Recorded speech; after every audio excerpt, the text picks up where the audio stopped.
అందరికీ నమస్కారం. Welcome to my channel. ఈ వీడియోలో ఏపీలో సంక్రాంతి సెలవులండి. సెలవులు అయితే భారీగా తగ్గించారు. తీవ్ర ఆందోళనలో విద్యార్థులు. పూర్తి వివరాలు వీడియోలో తెలుసుకుందాం. వీడియోని ఎక్కడే గానీ స్కిప్ చేయకుండా ఎండ్ వరకు చూడండి. అప్పుడే ఇన్ఫర్మేషన్ పూర్తిగా అర్థమవుతుంది. వీడియో చూస్తున్న ప్రతి ఒక్కరు వీడియోకి లైక్ చేయండి ఫ్రెండ్స్. ఈ వీడియోని తోటి విద్యార్థులతో ఉపాధ్యాయులతో అయితే షేర్ చేయండి. కొత్తగా మన ఛానల్ చూస్తున్నవారు సబ్స్క్రైబ్ చేసుకోకుంటే వెంటనే మన ఛానల్ అయితే సబ్స్క్రైబ్ చేసుకోండి. దీని ద్వారా నేను చేసే లేటెస్ట్ వీడియోస్ అయితే మీ వరకు రీచ్ అవుతాయి. ఇక ఆలస్యం చేయకుండా వివరాల్లోకి అయితే వెళ్ళిపోదాము. ఆంధ్రప్రదేశ్ స్కూల్స్ సంక్రాంతి సెలవులపై అప్డేట్. ఆంధ్రప్రదేశ్ స్కూల్స్ అప్డేట్‌లో భాగంగా ఈ ఏడాది సంక్రాంతి సెలవులు కుదింపుపై ప్రభుత్వం కీలక నిర్ణయం తీసుకుంది. సాధారణంగా 10 రోజులకు పైగా ఉండే సెలవులను కేవలం 3 అంటే 3 రోజులకు మాత్రమే పరిమితం చేస్తూ కీలక నిర్ణయం ప్రకటించడం జరిగింది. అవేంటంటే జనవరి 13, 14, 15 తేదీల్లోనే స్కూలుకు సెలవులు ఉండనున్నాయి అని ప్రభుత్వం స్పష్టం చేసింది. ఈ నిర్ణయం ముఖ్యంగా 10థ్ క్లాస్ విద్యార్థులను దృష్టిలో ఉంచుకొని తీసుకున్నట్టు తెలుస్తోంది. ఎందుకంటే పబ్లిక్ పరీక్షల నేపథ్యంలో సెలవులు తగ్గింపు. మార్చి నెలలో 10థ్ క్లాస్ పబ్లిక్ ఎగ్జామ్స్ నిర్వహణకు సంబంధించి విద్యాశాఖ సుదీర్ఘ సమీక్ష అనంతరం ఈ నిర్ణయం తీసుకుంది. పరీక్షలకు మెరుగైన ప్రిపరేషన్ కోసం విద్యార్థులు తరగతుల సంక్రాంతి సెలవుల సమయాల్లోనూ కొనసాగిస్తారని చెప్పి అధికారులు వెల్లడించారు. సో మార్చి 15 నుంచి మార్చి 31 వరకు 10థ్ క్లాస్ పరీక్షలైతే జరుగుతాయని విద్యాశాఖ మంత్రి నారా లోకేష్ ఇటీవల ప్రకటించారు.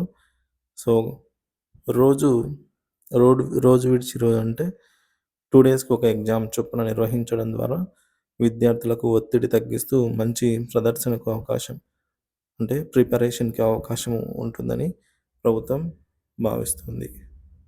ఇక ఇంటర్మీడియేట్ పరీక్షల షెడ్యూల్ అండి. ఇంటర్మీడియేట్ పరీక్షల షెడ్యూల్ కూడా విడుదలైంది. ప్రథమ సంవత్సరం పరీక్షలు మార్చి 1 నుంచి 19 వరకు, ద్వితీయ సంవత్సరం అంటే ఇంటర్ సెకండ్ ఇయర్‌కి మార్చి 3 నుంచి 20 తేదీ వరకు పరీక్షలైతే ఎగ్జామ్స్ కండక్ట్ చేస్తారు. వీటిని కూడా డే ఆఫ్టర్ డే అంటే రోజు విడిచి రోజు పద్ధతిలో పరీక్షలైతే కండక్ట్ చేయబోతున్నారు. ఈ విధానం విద్యార్థులకు ఒత్తిడి తగ్గించి మెరుగైన ఫలితాలను అందిస్తుంది అని అధికారులు విశ్వసిస్తున్నారు. విద్యార్థులు, తల్లిదండ్రుల అసంతృప్తి. సంక్రాంతి పండుగ సందర్భంగా సాధారణంగా 10 కంటే ఎక్కువ రోజులు సెలవులు ఉండేవి. ఈసారి కేవలం 3 రోజులు మాత్రమే ఇవ్వటం పట్ల విద్యార్థులు, తల్లిదండ్రుల నుంచి తీవ్ర అసంతృప్తి వ్యక్తమవుతుంది. ముఖ్యంగా పండుగ సమయాన్ని కుటుంబ సభ్యులతో గడపలేని పరిస్థితి రావడంతో విద్యార్థుల భవిష్యత్తు దృష్ట్యా తీసుకునే నిర్ణయాన్ని ప్రభుత్వం చెప్తున్నప్పటికీ ఈ నిర్ణయంపై విమర్శలు వస్తున్నాయి. ప్రభుత్వం నిర్ణయంపై విశ్లేషణ. ఈ నిర్ణయం పట్ల విద్యార్థులు, తల్లిదండ్రులు ఆందోళన చెందుతున్నప్పటికీ విద్యాశాఖ అధికారుల అభిప్రాయం ప్రకారం ఈ చర్య పరీక్షల సమయానికి, విద్యార్థుల ప్రిపరేషన్‌కి మంచిదేనని చెప్తున్నారు. ఇది విద్యార్థుల భవిష్యత్తు మెరుగైనదిగా ఉండేందుకు తీసుకున్న చర్య అనైతే పేర్కొంటున్నారు. ఇక తేల్చుకోవాల్సిన అంశాలండి. ప్రస్తుతం ప్రకటించిన 3 రోజుల సెలవులను ప్రభుత్వం మరింత పెంచే అవకాశం ఉందా అనే దానిపై మరింత స్పష్టత రావాల్సి ఉంది. విద్యార్థులు, తల్లిదండ్రులు అభ్యర్థనలు ప్రభుత్వం దృష్టికి తీసుకెళ్లడం ద్వారా నిర్ణయాలలో మార్పులు రావచ్చని అయితే అనుకుంటున్నారు. మొత్తం మీద ఈ సంక్రాంతి సెలవుల తగ్గింపుతో విద్యార్థులు తీవ్ర నిరుత్సాహానికి గురవుతున్నప్పటికీ పరీక్షల సమయానికి ప్రిపరేషన్‌లో పూర్తిస్థాయి దృష్టి పెట్టడం ముఖ్యమని అధికారులు భావిస్తున్నారు.